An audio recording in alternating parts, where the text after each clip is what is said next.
We've gone through a lot of tips for driving a disciplined, efficient process for building agentic AI systems. I'd like to wrap up by sharing with you what it feels like to be going through this process. When I'm building these workflows, I feel like there are two major activities I'm often spending time on. One is building, so writing software, trying to write code to improve my system. And the second, which sometimes doesn't feel like progress, but I think is equally important, is analysis to help me decide where to focus my build efforts next.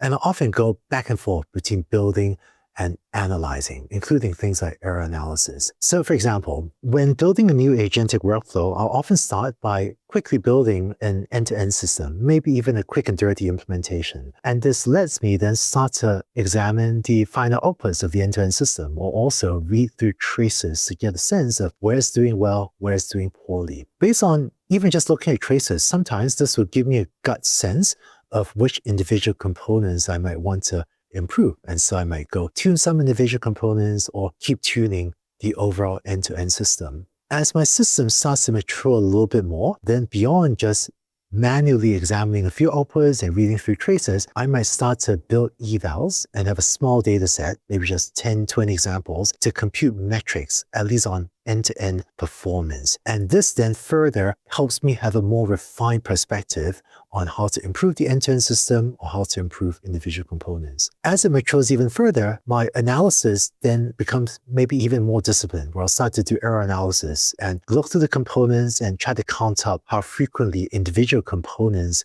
led to subpar outputs. And this more rigorous analysis then lets me be even more focused in deciding what components to work on next or inspire ideas for improving the overall end-to-end system. And then eventually, when it's even more mature, to drive more efficient improvements at the component level, that's when I might also build component level evals. And so the workflow of building an agentic system often goes back and forth. It's not a linear process. We sometimes tune the end-to-end system, then do some error analysis, then improve a component for a bit, then tune the component level evals. And I tend to bounce back and forth between these two types of techniques. And what I see less experienced teams often do is spend a lot of time building and probably much less time analyzing, with error analysis, building evals, and so on. That would be ideal, because it's this analysis that helps you really focus where to spend your time building. And just one more tip. There are actually quite a few tools out there to help with monitoring traces, logging runtime, computing costs, and so on. And those tools can be helpful. I sometimes use a few of them, and